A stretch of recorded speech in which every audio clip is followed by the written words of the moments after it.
তিনি সেই নারী যাকে শুধুমাত্র হিজাব পরার কারণে এমপি পদ থেকে বাতিল করা হয়েছিল। তিনি সেই নারী যাকে শুধুমাত্র হিজাব পরার কারণে সংসদ থেকে বের করে দেওয়া হয়েছিল। শুধু তাই নয়, হিজাব পরার কারণে তার দেশও ছাড়তে হয়েছিল। এমনকি তিনি যখন মেডিকেলের শিক্ষার্থী রয়েছেন তখন তার মেডিকেলের পড়াশোনাও বাদ দিতে হয়েছিল।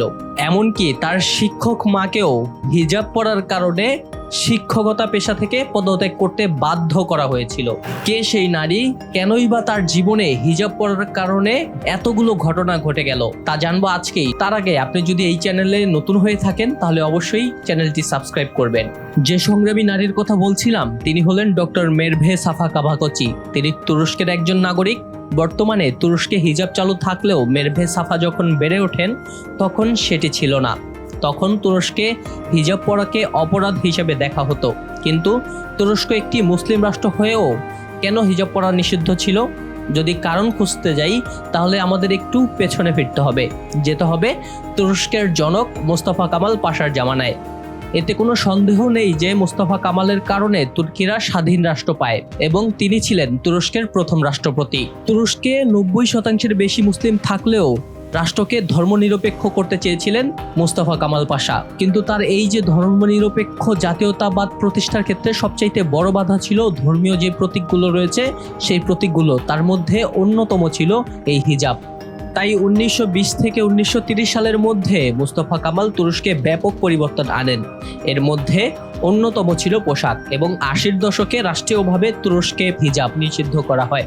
সে সময় তুরস্কে এমন অবস্থা ছিল যে কেউ যদি বাসায় হিজাব পরেও থাকতো রাস্তায় বের হলে খুলে ফেলতে হতো, কিংবা স্কুল, কলেজ, বিশ্ববিদ্যালয় বা অফিসে গেলে খুলে ফেলতে হতো। কেউ হিজাব না খুললেও তাদেরকে অপদস্থ করা হতো, এমনকি তাদের হিজাব টেনে হিস্ট্রে খোলা হতো বা শারীরিকভাবে নির্যাতন করে পুলিশের হাতে দিয়ে দেওয়া হতো। ডাক্তার মেরভে সাফা এমন একজন নারী ছিলেন যিনি এত কিছু ঘটার পরও হিজাব ছাড়েননি। তুরস্কে 1999 সালে যখন নির্বাচন হয় তখন সেই নির্বাচনে তিনি সংসদ সদস্য নির্বাচিত হন।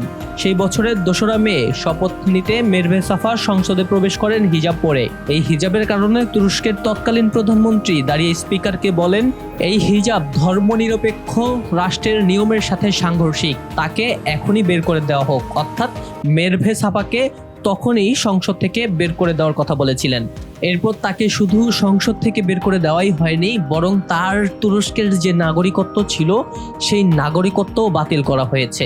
এর আগে মেরভে সাফা যখন মেডিকেলের ছাত্রী ছিলেন তখনও তিনি হিজাব পরে ক্লাসে যেতেন। এই জন্য 2 বছর পর তিনি আর তার মেডিকেলের পড়ালেখা চালিয়ে যেতে পারেননি। আঙ্কারা ইউনিভার্সিটির মেডিকেল স্কুল থেকে তখন তার ছাত্রত্ব বাতিল করা হয়।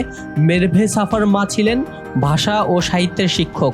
70 ও 80-র দশকে নারীদের হিজাব পরার জন্য যে আন্দোলন হয়েছিল তাতে তার মাও অংশগ্রহণ করেছিলেন। 1974 সালে তার বাকেও শুধুমাত্র হিজাব পরার কারণে শিক্ষকতা পেশা থেকে পদত্যাগ করতে বাধ্য করা হয়েছিল তুরস্ক থেকে। মেরভে সাফা হিজাব পরে মেডিকেলের পড়ালেখা বাদ দিয়ে আমেরিকার ডালাসে যান। সেখানে 1993 সালে ইউনিভার্সিটি অফ টেক্সাস থেকে সফটওয়্যার ইঞ্জিনিয়ারিংয়ে বিসিএস করেন। তার এমপি পদ বাতিল ও নাগরিকত্ব কেড়ে নেওয়ার পর তিনি আবার আমেরিকা যান। 2007 সালে তিনি হাওয়ার্ড ইউনিভার্সিটি থেকে রাষ্ট্রবিজ্ঞানে পিএইচডি করেন।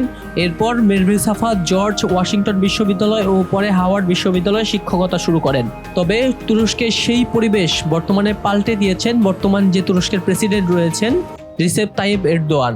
নারীদের হিজাব পরার বিষয়ে তিনি দীর্ঘদিন ধরে কাজ করে যাচ্ছেন। তুরস্কে যে হিজাব পরা নিষিদ্ধ ছিল তা 2010 সাল থেকে সর্বপ্রথম বিশ্ববিদ্যালয়ে নিষিদ্ধতা থেকে প্রত্যাহার করা হয় এবং এরপরে পর্যায়ক্রমে রাষ্ট্রীয়ভাবে সব জায়গা থেকেই হিজাব নিষিদ্ধ প্রত্যাহার করা হয় এবং সর্বশেষ 2016 সালে সাধারণ নির্বাচনে অংশ নেওয়া এমপিদের অনেকেই হিজাব পরেই সেই সংসদে শপথ গ্রহণ করেছেন।